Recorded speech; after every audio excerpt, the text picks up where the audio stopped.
Shalom, shalom, everyone. It is good to see you this evening and to be part of Walking in Spirit of Truth. My name's John Craig, and my wife, Sandi, and I pastor Life of Worship here in Amarillo, Texas, and we've been doing this amazing adventure in the book of Enoch. So I'm so glad that you guys are joining in and being part of the conversation.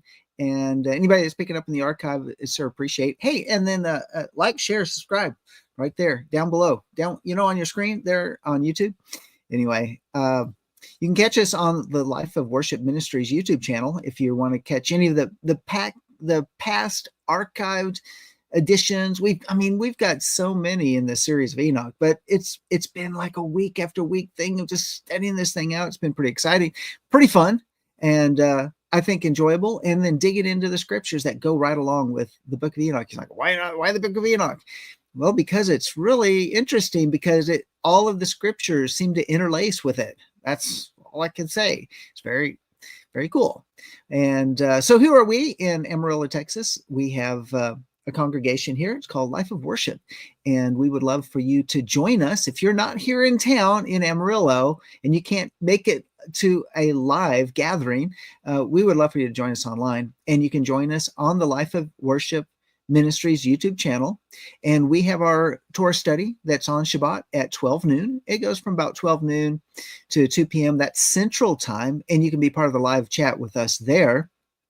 And it is a study. It's a midrash. We have our congregation gathering, and we go through the Torah portion.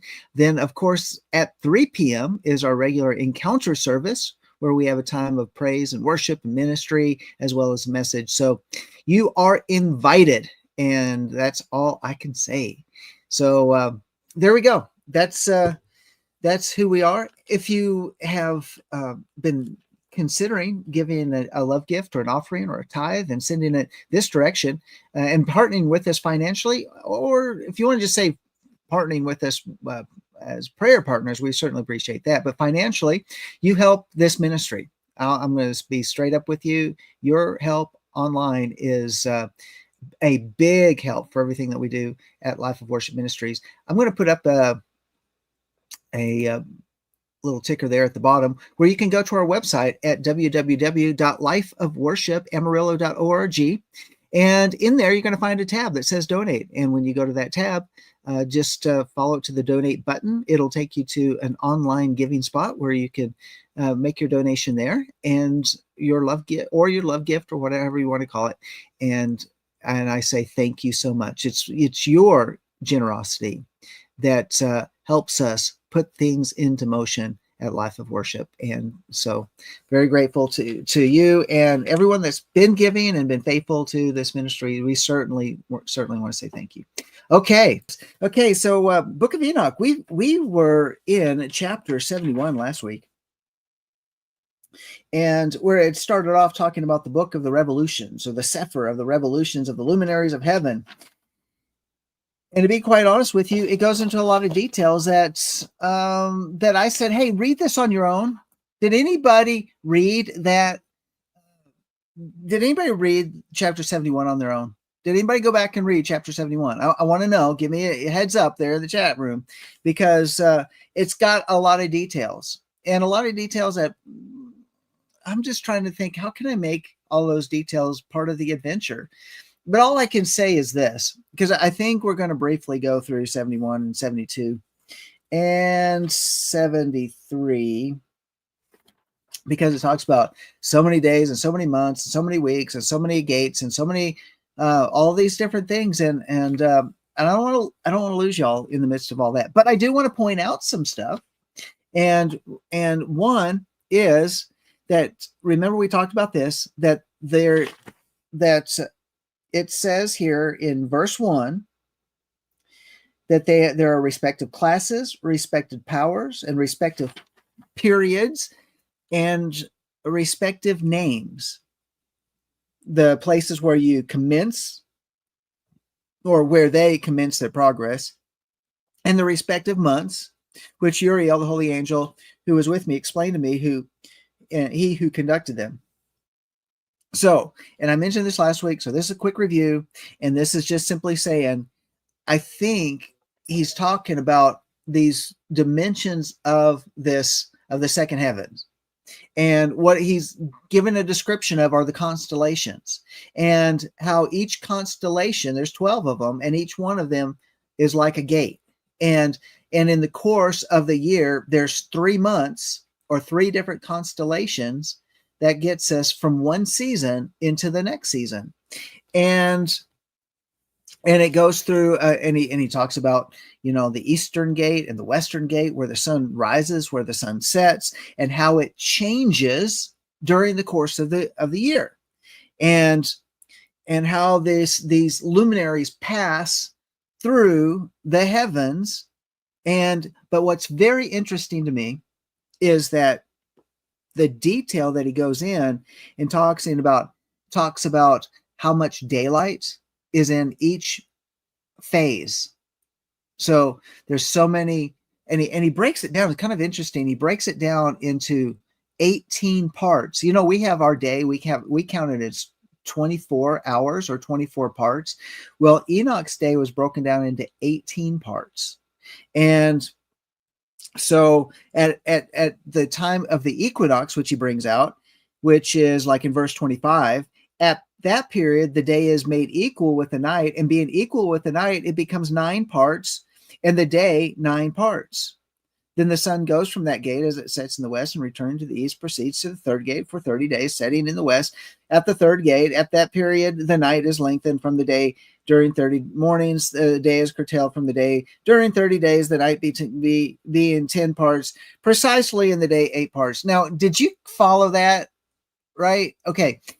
I didn't think so, because that's what this whole chapter reads like. But he does point out, during the equinoxes and during the solstices, that these are the times where the seasons shift from one to the next. And of course, we're right up next, right next to the next solstice, the winter solstice, and right now in our regular calendar.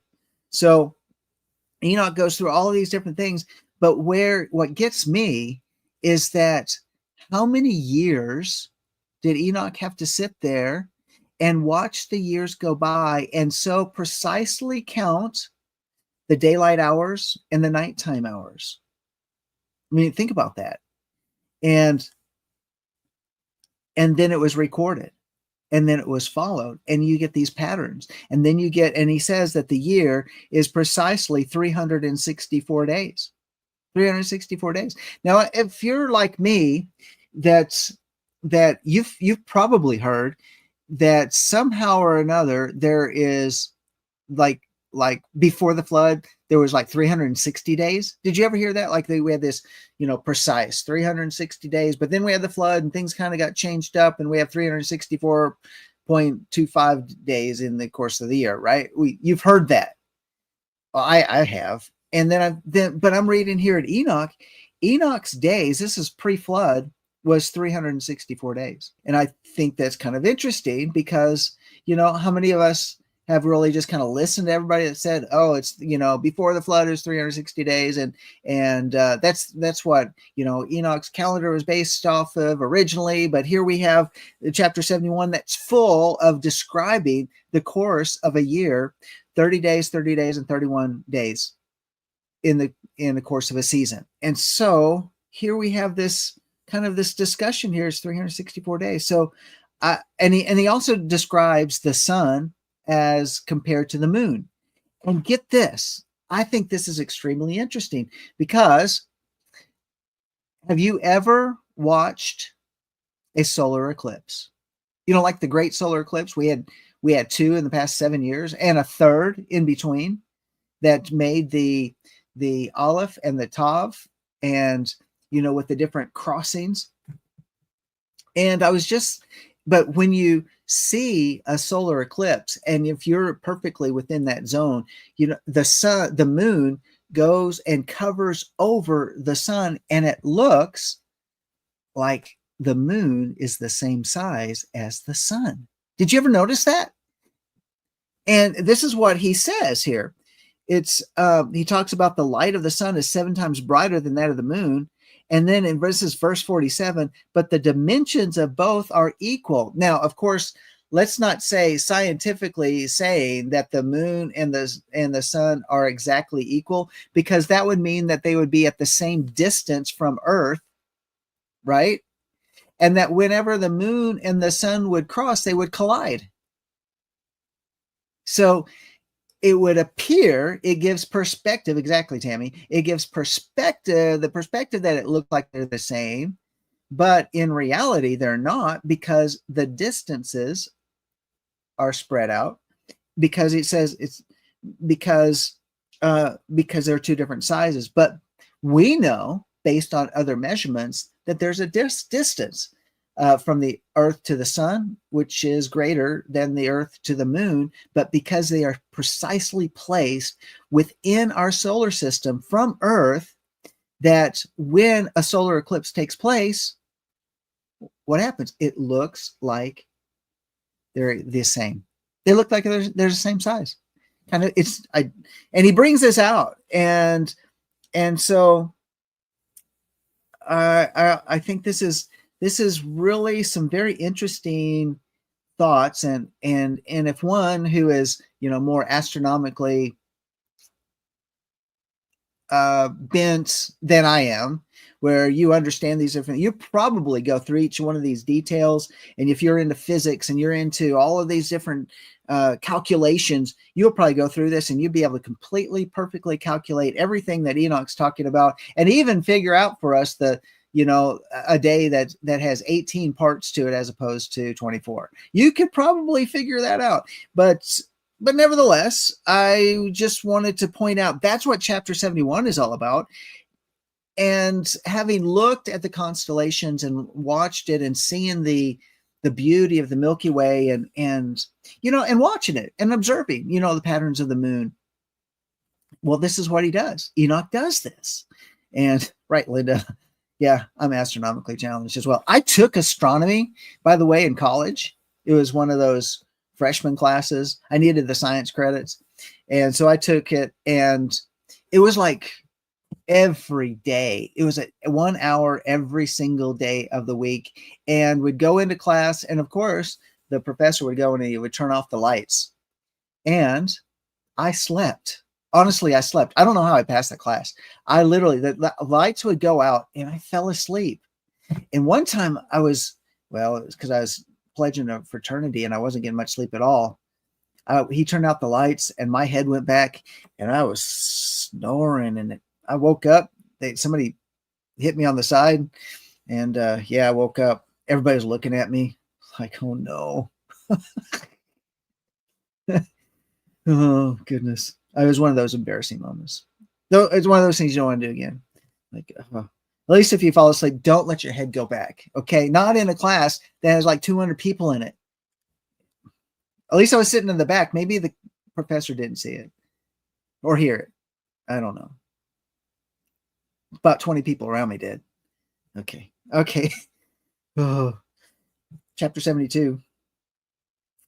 He says, after this law, I beheld another law of an inferior luminary, the name of which is the moon, and the orb of which is as the orb of heaven. Its chariot secretly ascends, the wind blows, and the light given to it by measure. Every month at its exit and entrance becomes changed, and its periods are as the periods of the sun. Now, this is what's very interesting, and I might have missed something when I was reading through this, but again, Linda, I'm astronomically challenged too. But it almost appears when I'm reading through this is that his version of the moon, and this is where maybe some things changed as a result of the flood. The moon was in alignment with the amount of days that the month was. Verse 8, verse 9 says, on that night when it commences its period, previously to the day of the month, and the moon sets with the sun, and on that night it is dark 14 portions, that is half. But it rises on that day with 1/7 portion, precisely in its progress declines from the rising of the sun. During the remainder of its periods, its light increases to 14 portions. Okay, that's what blows me away, because here earlier in the verse, it talks about the 30 days with the sun. And yet when you read that verse right there, Enoch was right. I was thinking, well, maybe there was in Enoch's time, the moon was at a different distance from the earth, and therefore it had a full like 30-day period. But no, that verse there says it has two portions that are equal, 14 days on one side of it and 14 days on the other. Enoch was up. What did he do? Did he stay up at night and just watch it? Watch the courses of the moon and what the phases were. Did he get up early, go to bed late? I mean, sometimes the moon shows up during the daytime. And of course, there's some parts of the month where the moon is going down basically with the sun in the western sky when it's that first sliver of the moon. We've watched the moon when we used to be, either sliver calendar people or we're always, looking for the pronouncement of the month after the dark moon, and then you see the sliver as a confirmation that the new month had begun. We've gone through all those processes, right? And yet, here Enoch is giving us, a breakdown, and he watched all those phases of the moon, and those that are not astronomically challenged, you could probably read through this and precisely calculate it and get your piece of paper out and do the phases and all the calendar and all, maybe put the calendar in the block form or whatever. And okay, enough of that. So chapter 73. And he says, "Then I saw another progress and regulation, which he effected in the law of the moon, the progress of the moon, the moons and everything. Uriel showed me, the holy angel who conducted them all. Their stations I wrote down as he showed them to me, and I wrote down their months as they occur, and the appearance of their light, and until it's completed in 15 days. Each of its 7 portions, it completes all its light at rising and at setting." So it's going into more of these different stations and in other words, different phases, and counting them out, and that's there you go. That's chapter 73. We're going forward. All right, we sat on some chapters for like 2 weeks at a time, and now here we've gone through a couple very quickly. Let's go on to the next chapter. Well, verse 16 of chapter 73. The year then becomes truly complete according to the station of the moon and the station of the sun, which rise in the gates, which rise and set in them for 30 days. So, yeah. And I really think, unless someone would, tell me otherwise, I really think the gates must be the constellations. So, must be. All right, 74. These are the leaders of the chiefs of the thousands, which are over all creation, and over all the stars, with the 4 which are added and never separated from the place allotted to them. So what's he talking about? According to the complete calculation of the year. So what are the 4? The 4 are the 4 seasons.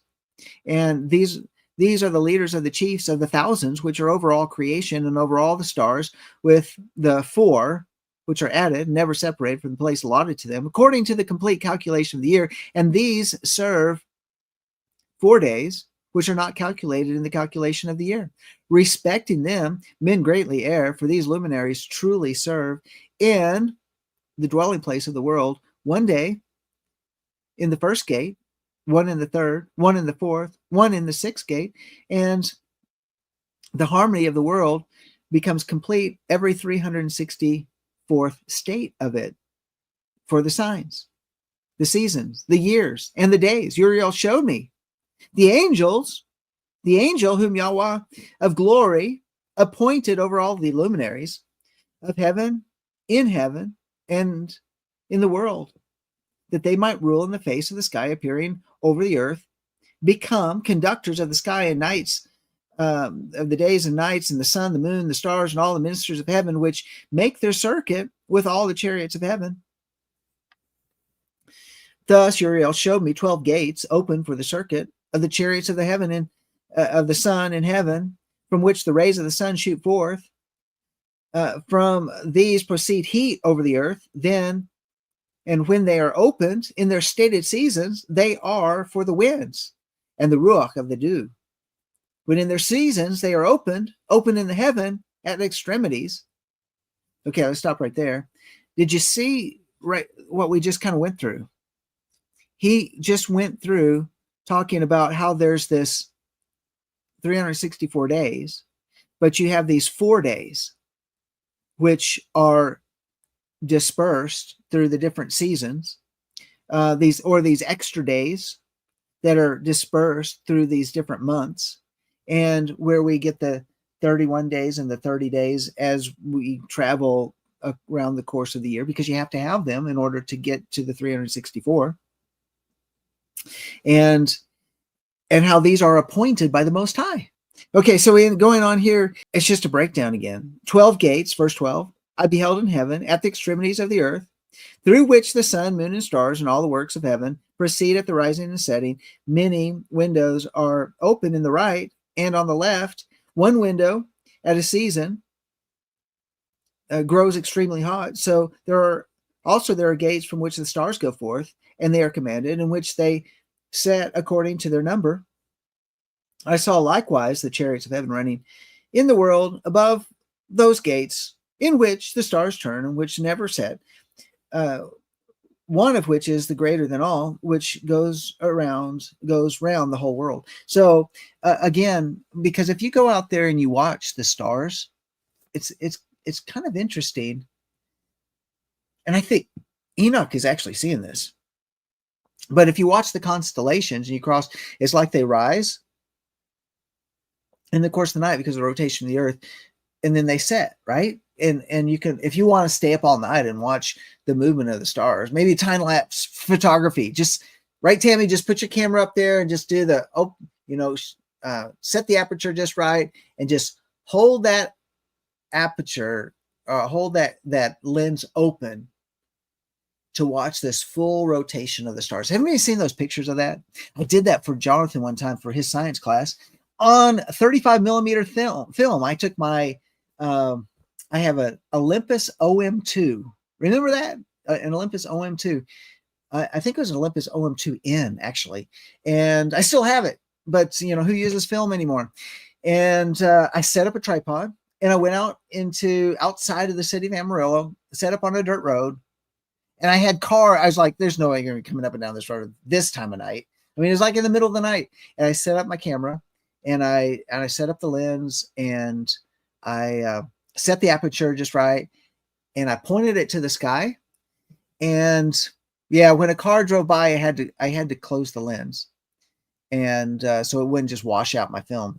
And then I'd open up the lens again, and I never got to see the pictures, but I had the pictures developed, and Jonathan took them to class, and his science teacher loved them so much. He said, "Can I have those photos?" And my son gave him the photos, and I never got to see the photos of looking up the sky and watching this rotation of the stars. You know how they go into motion and they seem, it's like, dude, I wanted to see them. I mean, after all, I spent over an hour. I think it was probably about an hour's worth of just holding the lens open at a little device. But nevertheless, if you watch the constellations, some stars never set. That's what he just said. Some stars never set. Did you ever think about that? Like there's a pivot point up there in the heavenly realms, and that if you could see a 24-hour period, you would see the constellations come, and then the constellations go, and then they would come back again. But there'd be a certain pivot point in the sky, like what we would call the North Star. It's always there. It never gets lost under the horizon. It just gets lost in the daylight. And he says that. He just says that, and that some stars never disappear. So it makes me wonder. It's like, well, how does he know that? I mean, was it interdimensional travel? Was he able to elevate off the earth where the daylight wouldn't wash out and he could continue to watch the stars? And I don't know, but Enoch had some amazing experiences. And with that, He wrote it down and he documented it. And you'd have to say, oh, dude, this guy was like the first astronomer, right? It was like, because he was watching all these different things in the skies, in the heavenlies, and he's calculating the path of the sun, path of the moon, path of the stars, path of the constellations, and knowing that some never disappear. It's just they get lost and they get washed out in the daylight. So there you go. That's chapter 74. Let's go on to chapter 75.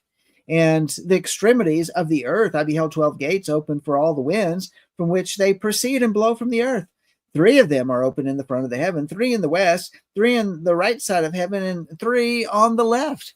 The first 3 are those which are towards the east, 3 are towards the north, 3 behind those which are upon the left toward the south, and 3 on the west. From 4 of them proceed winds of blessing and health, and from 8 proceed winds of punishment, when they are sent to destroy the earth. Oh, and the heaven above it, all its inhabitants, and all which are in the waters are on dry land. Okay, check this out. All right, what time of year?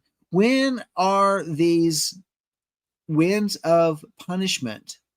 When are the winds of punishment? Now, from North America, we have different winds. Okay, so we're situated here in the Panhandle of Texas. Now we know winds because Amarillo, Texas, has the highest wind in a population of over 100 of a city of a population of 100,000. It is the #1 most windy city in the United States. Population over 100,000. The top 4 windy cities in the United States, population over 100,000, are in West Texas.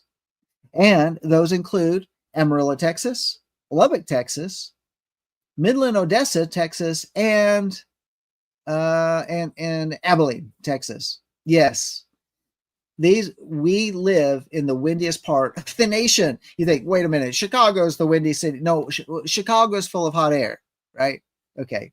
No, out here in West Texas, this is, like today, it wasn't windy. It was beautiful. It was a beautiful day. It was in the 60s. Those aren't part of Yahweh's creation, by the way. There are winds of punishment and there are winds of blessing. And around here, you know what I feel like the winds of punishment are? And it's probably the same where you are. It's when that north wind comes rolling down the plain. I mean, absolutely. And it's punishing, and it's 20, 30, 40, 50. Sometimes it's howling, like gusts, 40, 50 mile an hour winds coming out of the north in the middle of the wintertime, just a freezing cold northern, and it's just barrels down on you. That's punishment. People ask me, what's the thing that you hate most about your job when it comes to me working in the industry I work in, not in the ministry. And I said, working outside in the cold. Yeah. My son, he's driving a forklift. He is outside every day in the elements, never inside. Well, unless he's pulling in a stack of pallets inside of a trailer, a big, semi trailer, then he gets inside, but then he's got to back out. So I'm just saying is that this is, it can be brutal. It's like punishment. And then there's the other winds, like the winds that come out of the southwest in the summertime, and it just blows in that really, really hot weather, and it's just dry as a bone, and it blows at 20 and 30 miles an hour out of the south, and it's like, oh, can we not get some relief? And so we always look forward to those certain times of the year when the wind is nice and still, or we appreciate the days when it's nice and still. But we'll get the wind out of the south. We'll get them out of the west. We'll get them out of the north. We'll even get them out of the east, because depending on how the system goes around us, a low or a high, and how it proceeds, we get it out of the southeast, we're getting rain when it comes out of the southeast because it's pulling up moist air out of the Gulf. But nevertheless, I'm just saying there's different directions at the different gates of the wind, different north, south, east, and west. That's 4. Then you can say north, northeast, west, then so you add 4 more, that's 8, but then you can break those down into like north, northeast. So we have, so it kind of, he says, look, you guys out there in Florida, right? When the storms come through, you could have all sorts of punishing winds, during the hurricane season. You got to experience several of those this year, and then the winds will come from all directions depending on where you are in that hurricane, and they're punishing, or anywhere in Tornado Alley. Tornado Alley seems like it's expanded quite a bit over the years than when I was a kid. But when it's the change of the seasons, and a northern front meets a southern front, or right along the dry line where you get that moist air with the dry air, and that's where the thunderstorms are created, and then you get those punishing winds, tornadoes. There's just some thoughts about these different gateways of the winds. And he also says down in verse, let's go down and look at the verse 10. After these 4 are the winds to the west from the first gate, inclining northwards, proceeds dew, rain, frost, cold, snow, and chill. See? Out of the north. And from the last gate, which is southwards, proceeds drought, destruction, scorching, and perdition. See, like when we get the winds out of the southwest here, that's where we get those dry, scorching winds. And it says all their laws, all their punishment, and the health of them have I explained to you, my son, Methuselah. Okay, so we got a lot of these different dimensions going on here, and I'd say that's a reality that we all face, depending on where we live. If you're in the northern hemisphere, if you're in the southern hemisphere, it's different. It's got to be different. And yet you have your dry seasons, you have your wet seasons, you have the seasons that you get the blessing that brings in the right amount of moisture that we need to grow our crops and all of that. So there, chapter 75. Wow, we're just like jumping through this thing. Chapter 76. The first wind is called the eastern, because it is the first. The second is called the south, because El Elyon there descends, and frequently there descends, and is blessed forever. Because there's a thought as well that Hasatan dwells in the north. Okay, I got to think about that a little bit more. The western wind has the name of diminution, because there all the luminaries of heaven are diminished and descend. Well, that makes sense, because of the rotation of the earth, that all the luminaries, they set in the west. Okay, that's interesting. The fourth wind, which is named the north, is divided into 3 parts. One of which is for the habitation of man, another for seas of water with valleys, woods, rivers, shady places, and snow, and the third part, paradise. Oh, okay. 7 high mountains I beheld, higher than all the mountains of the earth, from which frost proceeds. 7 high mountains, higher than all the mountains of the earth, from which frost proceeds. Why? Because the cold comes down out of the mountains, maybe. I don't know. While days, seasons, and years depart and pass away. 7 rivers I beheld upon the earth, greater than all rivers, one of which takes its course from the west into a great sea, its water flows. 2 come from the north to the sea, their waters flowing into the Erythraean Sea on the east. And with respect to the remaining 4, they take their course in the cavity of the north, 2 to their sea, the Erythraean Sea, and 2 are poured into a great sea. There also, it is said, is a desert. 7 great islands I saw in the sea and on the earth, 7 in the great sea. Wow.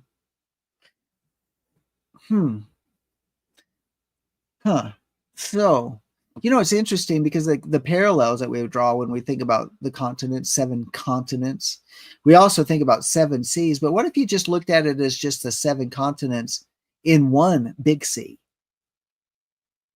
We break them up in the Atlantic, the Pacific, the Indian, the Mediterranean, Mediterranean Sea, but we have the oceans, the Indian Ocean, the Pacific Ocean, the Atlantic Ocean, the Arctic Ocean, these Antarctic Ocean. We break them up into the different oceans. What, 7 oceans, right? How many oceans are there? Okay. Dust off those cobwebs. And then, but what if they're just considered like one sea that the land masses sit upon? And these land masses are 7 of them. 7 high mountains I beheld, higher than all the mountains of the earth, which proceeds. 7 rivers I beheld in the earth, greater than all the rivers which take its course from the west. And into the great seas its waters flow. And 7 great islands I saw in the sea and on the earth, 7 in the great sea. 7 islands. 7 islands. Are continents islands? Yet they're all kind of connected. Interesting. Except for North and South America. So we have to think about it. Interesting. Antarctica is a big island. Continent. Australia, like a big island, right? But it's like a continent.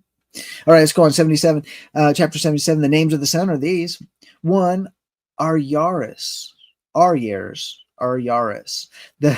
The other, Thomas. The names of the sun are these: 1, Aryaris. The other, Thomas. The moon has 4 names. The first is Asonia.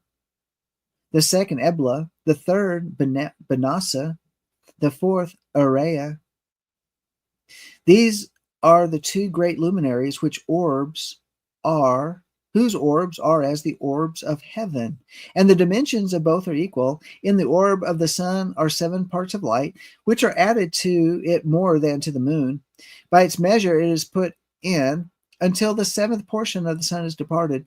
They enter into the western gate, circuit by the north, and through the eastern gate go forth over the face of the heaven. Then the moon rises, it appears in heaven, and the half of a 7th portion of light is all in it. The 14, the whole of its light is completed.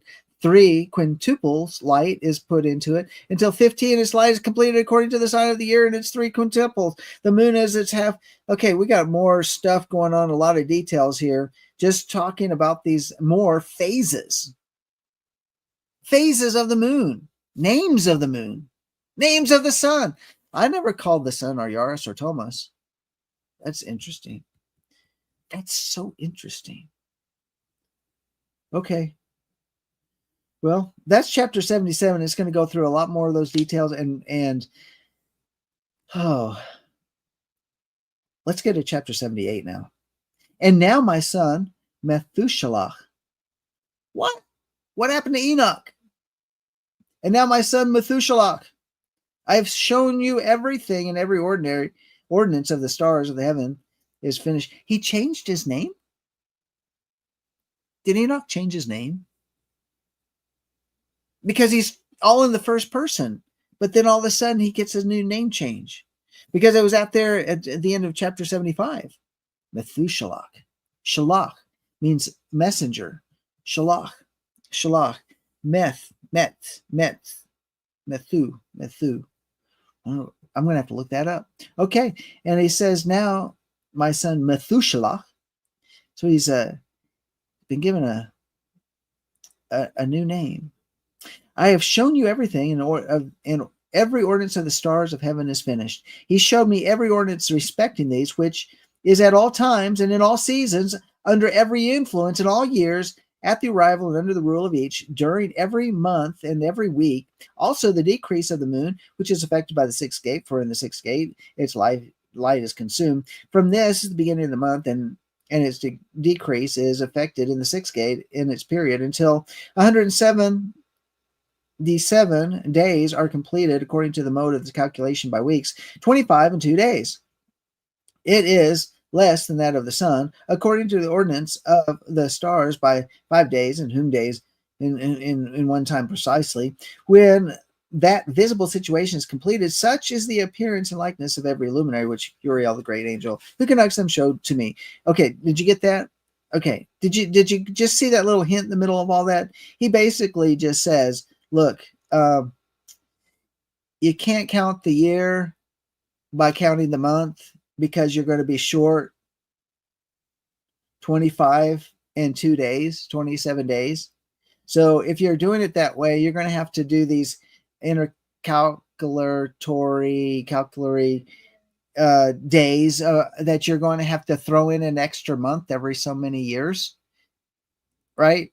That's basically what he's telling us here, is that it's you just can't use the moon to count the entirety of the year. You can't do it without adding an extra month.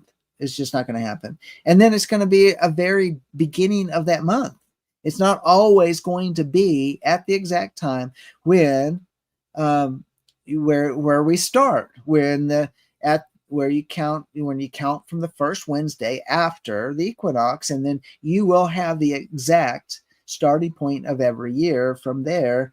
And so that was that one little tidbit in the middle of this that I saw. Okay, chapter 79. But some traditions want to go and count the year by the months and add a whole month when they need to. And but I think in the time counting the times of the seasons, because why would he go through all these details of going through like specifically all these different gates, all these different days, how many days here, how many days there, how many are in the month, how are we calculating, how are we watching it? Why would he go into such details if something that's related, or many things that are related to the prophetic time clock, are significant? How can you find the significance of the right days if you're not counting the number of the days correctly? Because you can be off. If something's supposed to happen on a feast day and you're counting it from the wrong calendar, and you're using the moon to calculate your months, when in reality it should be calculated off the equinoxes, as I just said, then when you get to the feast days, where prophetic things happen, those prophetic things might not happen on the feast day. And if it does, a stop clock is correct twice a day, like I say.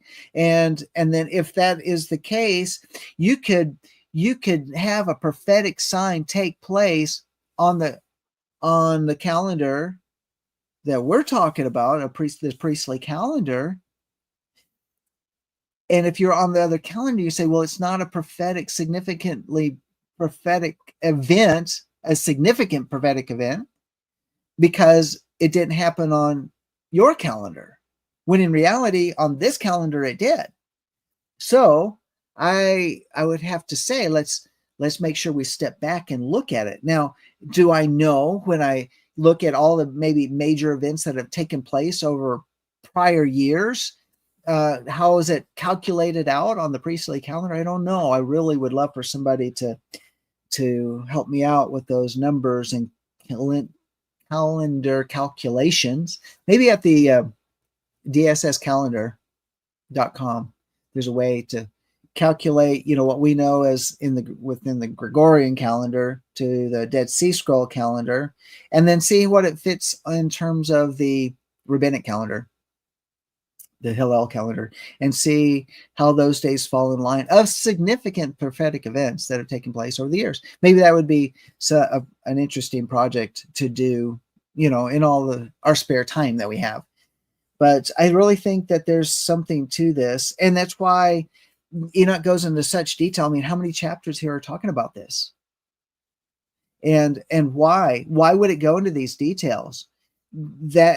And yes, I breezed through this, but more specifically, it's just when we get the calendar down and we have it in writing and paper in front of us, this just backs it up. But then from those calculations, we can calculate back jubilees, and shemitahs, and all the different time periods, the 500-year time periods, all of them, we can count them all back, and then we can see, well, why, like what was the year that, and exactly what was the calendar date.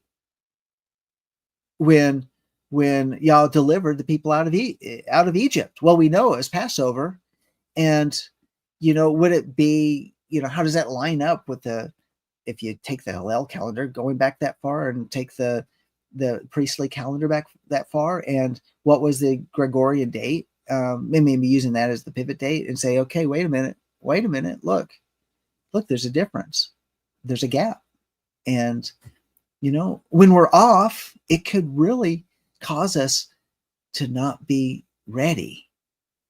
However, there's a lot of times we look at it, we're not watching in terms of to be able to prophetically say on such calendar dates since it's going to happen, but we do watch the calendar because things happen on those calendar dates. I might be able to pull up that calendar for everybody to look at. Share my screen here in just a bit. When that visible situation is completed, such as the appearance of the likeness of every luminary, which Uriel, the great angel who conducts them, showed to me. In those days, Uriel entered, and this is chapter 79, and said to me, behold, I have showed you all things, O Enoch. Okay? I'm telling you. It's not as, this is one conversation that Methuselah must be another name for Enoch, because here he's called Enoch again, or Enoch, which means to dedicate, like the season of Hanukkah, the season of dedication. And all things have I revealed to you. You see the sun, the moon, and those which conduct the stars of heaven. And remember what we read earlier, because you had to catch it at the beginning to understand what he says. Those that conduct the stars, like are there angels up there, moving the stars around? Well, no, the stars are in their place, but in the parable, he said that the angels are stars, are angels. In other words, there's a story being told to us when every one of those stars have their position in the particular constellation, and by being named, it gives us the story of the kingdom. Very important message that's in the heavenlies as well, and because they're giving us a message, so they're messengers. So not saying that the stars are actual angels in the heaven, but stars are messengers to us to help us keep track the times of the seasons, all of that, right? In those which all their operations, seasons, arrivals to return. Verse 3, in the days of sinners, the years shall be shortened.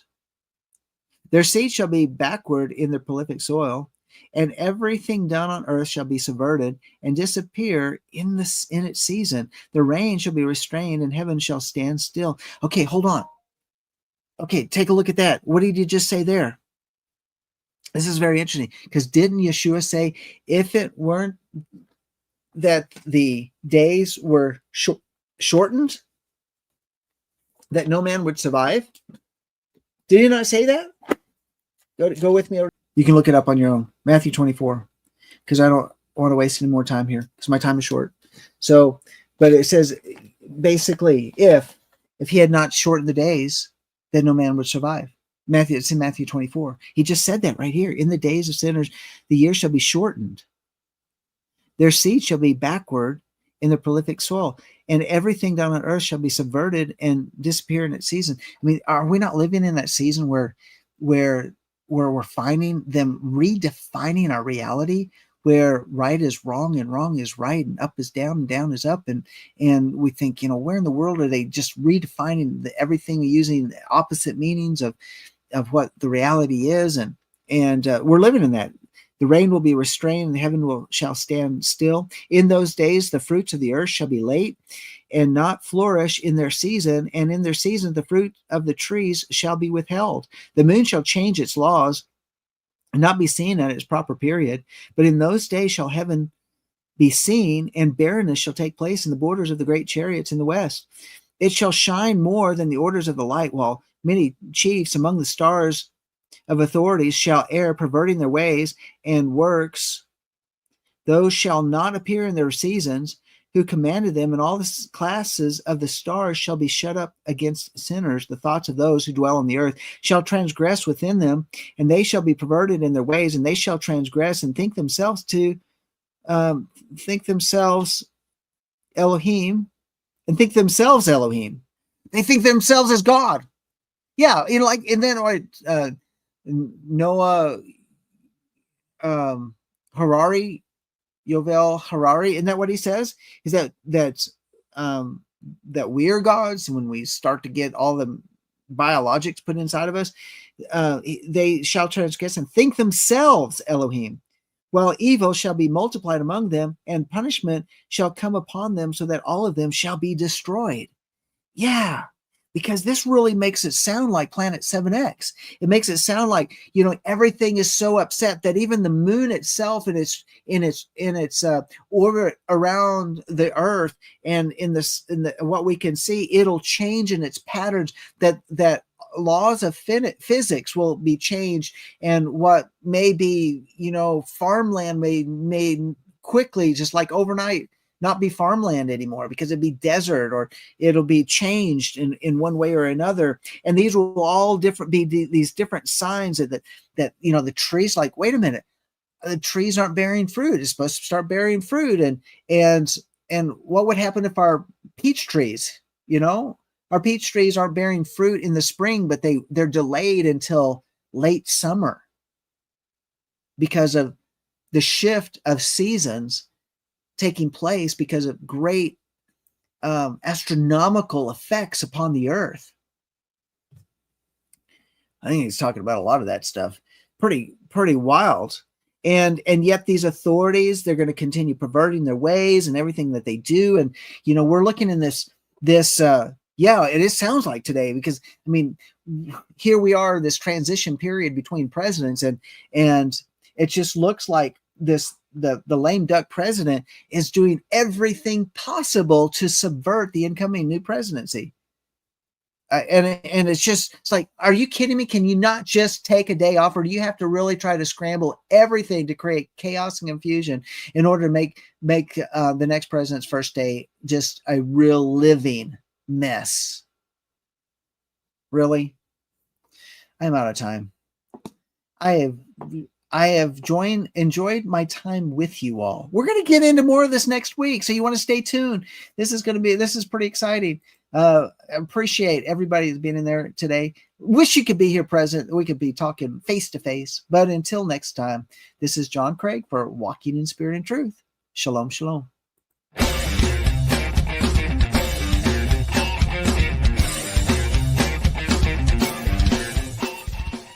If you missed today's show, or want to watch it again, or want to tell someone where they can watch this episode, go to lamnetwork.tv, where you will find this show and all the other live Lamb show archives in the on-demand section of the website.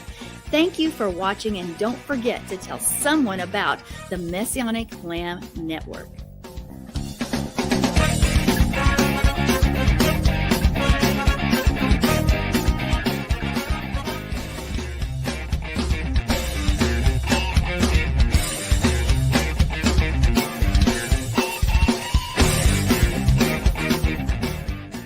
We are richly blessed to bring you what we believe is the fullest, most diverse, yet up-to-date progressive teachings, discussions, and prayer programming you can find anywhere on this planet.